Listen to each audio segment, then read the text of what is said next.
Welcome back, everybody. This is part 3 of class 1. This is the penetration testing class. And part 3, we will go over popular penetration testing techniques.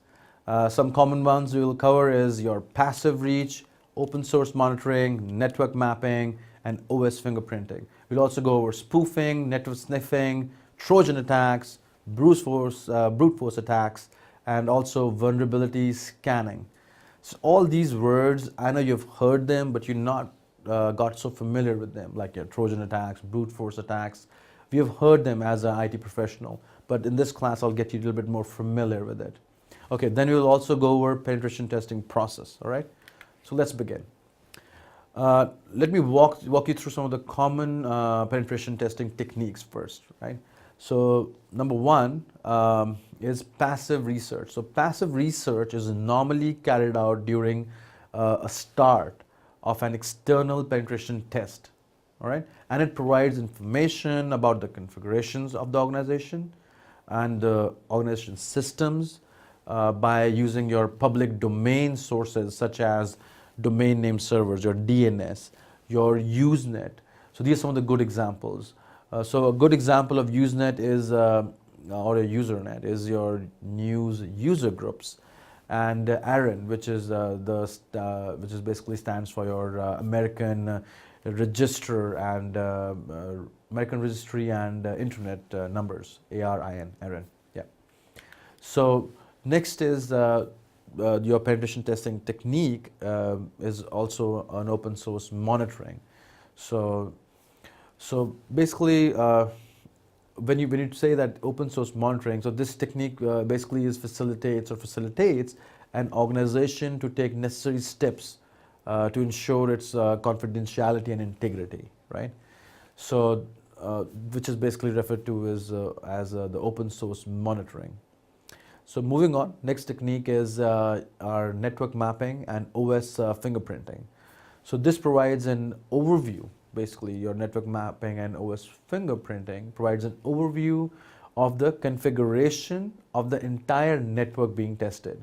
And these techniques are basically designed to specifically used for different types of services present in a target system. So all the different services, they are being mapped by using your network mapping and also your OS fingerprinting technique.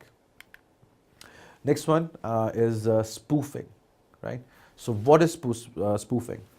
Well, in simple terms, it is an act of using one machine to pretend to be another. So it's like, I'm this machine, but that's not that machine, just pretending, right? So spoofing techniques are used in both your internal and as well as your external penetration testing to access your computers and also to other hardware which is part of your system that are configured to basically reply only to a specific computers. So spoofing is like you mimic another computer. So that's spoofing. Pretty interesting technique. So another important penetration testing technique is your network sniffing. So sniffing techniques are used to capture data as they travel across the network, right? So this is like on your network, on the wire. So sniff data packets may help a tester analyze traffic connections and also data flows across the network, and whenever the data flows across the network. So you can go in and spoof it, or sniff it, sorry. So network sniffing is usually performed as part of your internal penetration testing, as it is very easy to capture data packets from within a network. So it is basically part of your internal penetration testing, all right? So next is your Trojan attacks. You've heard a lot about Trojan horse, Trojan virus, so let's talk about Trojan attacks. First, you need to understand what are Trojans.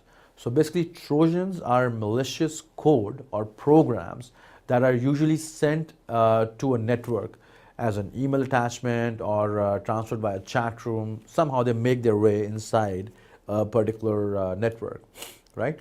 And a penetration test basically, or a penetration tester would basically do attempts to send specifically crafted Trojans to a network. And the next is the brute force attack, is most commonly known as your password cracking method, right? Brute force attack. Remember that. So brute force attack is your password cracking method. And the attackers basically try to use all potential characters combined in different series and forms to crack the password efficiently. So it can it can overload a system and possibly stop it also from responding to legal requests. So that's called your brute force attack. So now you know Trojan attacks, brute force attacks. Let's move forward. So vulnerability scanning is next, and basically it's a comprehensive examination of your targeted areas in an organization. It could be organization's network infrastructure as right? So that is your vulnerability scanning. So basically it is performed with automation tools.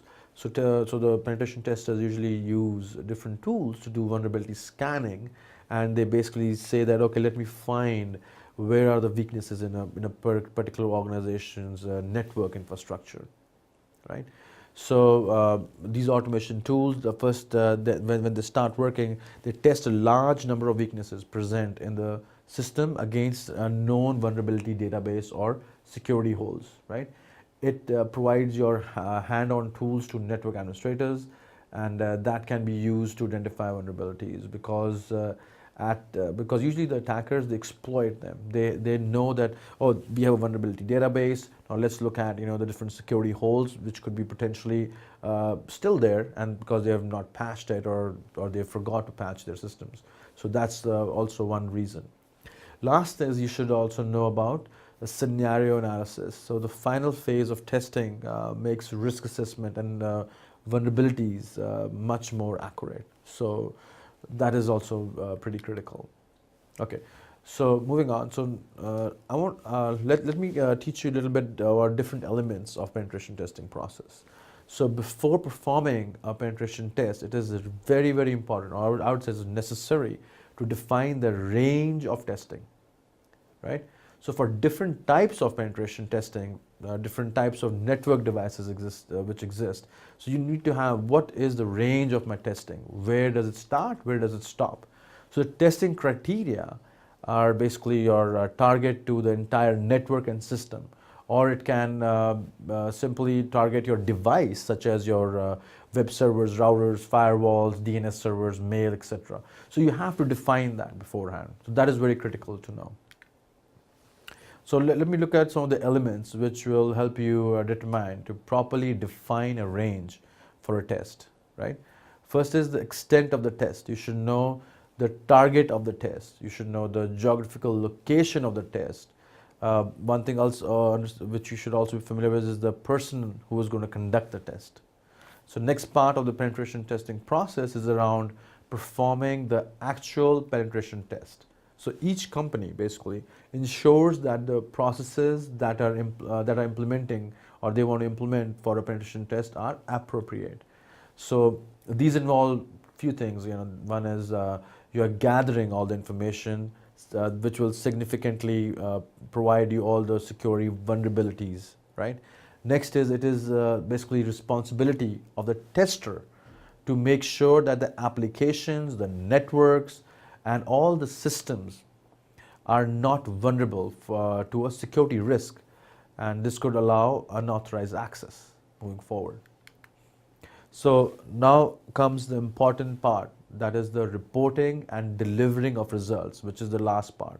So once a penetration testing is completed, the security team or the security testers examine all the information derived from the testing procedures. So the delivery report contains some of the elements, which are your list of priorities and or prioritized vulnerabilities, also your risks, your information, penetration testing against strong points, weak points, also against the existing security systems, your risks against high or a medium or a low information about each device or the devices or the vulnerabilities which are associated with it.